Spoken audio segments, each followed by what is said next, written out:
So we fixed that bug where shamans could occasionally die in PvP, right? Yeah. Yeah. Yeah. Okay, good. Pretty sure. We're back to classic. I want to believe that you're talking about Shadowrun. That's how far back I reached for that when you said shamans. I don't think you can actually kill a magic user in Shadowrun. No, it's impossible. Like, you have to geek the mage first, naturally, but that's really aspirational. You're still muted. I'm still muted. Hopefully I'm not muted now. I mean, the palette Thank of you. grays and blacks is, relatively low key to begin with. Oh my goodness. But like, yeah, I don't know. You just sometimes I guess you run into a corporate mage, maybe a red samurai, and you just have to aim your Ingram smart gun and pray. Yeah. Like I'm sure for certain that this will hit something. I just have to let all the bullets out of my gun. Renraku Red Samurai. Wow. 1996 called. Did you play the video games? I didn't. I heard they were really fun though. They were really fun. They I played Shadowrun Returns at home, and I was like, oh, this was really good. I'm glad I got to do that. Right. But it was very limited. And I'm a big fan of the original Shadowrun game for Super Nintendo. Right. And they had the Sega Genesis one as well, which weren't the same game. Yeah, they were different. The fact that they made two different games, that kind of blew me away. And they both had things that were interesting about them. Like one of them, like the story was really good, but the gameplay had some problems. The other one, I remember the way they did the gameplay for the hacking, the decking element of it was like unique and interesting and totally different. And I was like, why can't I just have the best of both of these? Shove together, exactly. It took them 3 games. One pen and paper game and 2 console games. And one of them had functional decking. Yeah. And the so Shadowrun Returns, when I played that, I was like, this is really good, but it is it feels a little compressed, but it was still really good. And so when they made Shadowrun Dragonfall, I got to play the Dragonfall Director's Cut. That was actually like a donation that somebody, I can't remember who it was. I think it was Varvolf. They donated that to, they said, I'm going to buy you a copy of that so you can play that. So I played it on stream and I had a great time. It was so good. If I can ask for spoilers. Yeah. Who is the dragon who falls in Dragonfall? It's in Germany. Yeah, it's set in Berlin. Is it Lofweir? Do you finally take out Lofweir? That sounds really familiar. Well, the thing is that you are not fighting a dragon. You're involved in a story that when it starts, it's not fully clear to you what's going on. Right. But as the story escalates, Shadowrun story. yeah, exactly. You're involved in the Shadowrun story. But as the story escalates, you start to discover that dragons are involved in this. Okay. But there is no specific dragon that falls. Okay. So that's a bit of half spoiler kind of, but not really, because the game's been out for a while. Also, it's not really that thing. But Lofweir owns Sater Krupp, which is like one of the huge mega corporations. They're the industrial corporation, and he's the very calculating, like yes, all according to plan, kind of dragon. And then he's got a brother, I think Hestaby, who is like chaotic evil, kind of. But like Shadowrun had the most fun when they were writing their dragons, because everyone loves to write like these huge, larger-than-life characters, and like the best Shadowrun book, I would argue, is Dunkelzan's Will, which after Dunkelzan, the great dragon Dunkelzan, who had just been elected president of the United Canadian and American States, and then was assassinated on his inauguration night, they released his will, which was just like 160 pages of plot hooks. oh my heart! Whoa! Oh my heart! I'm ready to meet my dragon.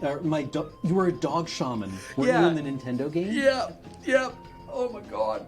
And then you, because the thing is with Jake Armitage, right? Yeah. His whole thing was he was one of everything because they needed you to be able to see all the different aspects of the game but not control multiple characters. Right, yeah. So Jake had to be a decker, he had to be a street Sam, he had to be a shaman in a way. Like, yeah. God, this And game. he looked like Bato. Yeah, he did. And He was like, what should this guy look like? We need something from our concept artists. What should the main character look like? Why don't we just steal Bato? Yeah. Sure, whatever. Put some shades on him. Okay, I'll do that. He was a gator shaman? Okay. Because you meet up with a fox, you meet up with Kitsune later on, which is literally just fox spirit, right? So Right. you meet up with her later on, and she's this dancer who can change into a fox. Her name is Kitsune. Yes, because in English you'll have no idea if you're Right. an 11-year-old kid, you have no idea what any of this means. Yeah, this is way before, this was when nerd exposure to Japanese culture was like the Japanimation section of your comic book store. Yeah, where you walk down to your local Blockbuster or Rogers Video, and they might have stuff from U.S. Manga Corps. Or your local anime club actually imports the VHS from Japan. Yeah, right. I remember hearing a story of that. And you're hoping for somebody to be able to actually subtitle that for you. But yeah, the cool. Oh my goodness! Don't. Oh man, Ranma. And Project Eiko. Oh, it Ooh, was wow. so stinky. Wait, was Ranma good? Ranma was good, but it was good. the same thing over and over. Yeah. All I remember is Ryoga. Yeah. I loved Ryoga. No He was sense great. of direction. Yeah. I have an MP3 in my computer from a guy who cosplayed as Ryoga. This is super out there. Cosplays Did he have Ryoga. the teeth? I didn't see because it's MP3, right? It's just music, okay, and it's right. him at Akon singing a song. It's someday I'll find it, my sense of direction, and he does the whole song Wow, in character. in character, and it's just like wow. I did a group cosplay for Ranma 1/2, and I'm just realizing that was over a decade ago. And who were you? I was one of the martial arts. I don't remember his name anymore. Oh, okay, fair enough. Remember, a friend did the whole panda bear. Oh, the whole costume. Genma thing. Yep. That's rad. It was awesome. The thing that I most vividly remember from Ranma was when Ryoga met the farm girl from what's the island up north, Hokkaido? Yeah. And that's Ukyo, I think that he meets, isn't it? Ukyo's the one who's in love with him. Yeah, and she's like, oh, he's as brave as a pig and smart as a pig, and he's as clean as a pig because she likes pigs. She's from a farm, and Yeah. she thinks pigs are great. And he's just really wounded by this. No, he doesn't he? Because Ryoga ends up drowning in cold water spring of Gensukyo or whatever. I can't remember how the whole thing The goes. spring But of he- where a lion and a bear. Yeah, and he and when he pops out, it's so he transforms into a pig. But doesn't Ukyo want to actually cook and eat the pig at some point? So he's really afraid of her. There's a whole bunch of really I'm sure Freudian subtext in the entire show somehow, but You don't say. you don't say. I mean, well, maybe. I don't know. Back on Shadowrun been- briefly, yeah. Mhm. Shadowrun Hong Kong came out, and I backed that on Kickstarter, and it was I'm taking this home and going to play it myself at home. I'm not playing it on stream, but I have not gotten around to playing it yet, and I will eventually. But one thing that they did bring up in Kickstarter, which is why I want to mention this, is that they said if we meet this stretch goal, we have a new idea for how we want to tackle decking. Okay. And if we can do that, if we meet the stretch goal, we will be able to implement the new view of the matrix and a new method of decking that we think is actually more evocative of what you should be doing as opposed to the way that decking was represented in the previous games. And I'm the decking in the previous games is already pretty good. Right. So I'm kind of itching to get into doing that and playing that, but I still have been I just keep going home and playing Mario Party with Heather.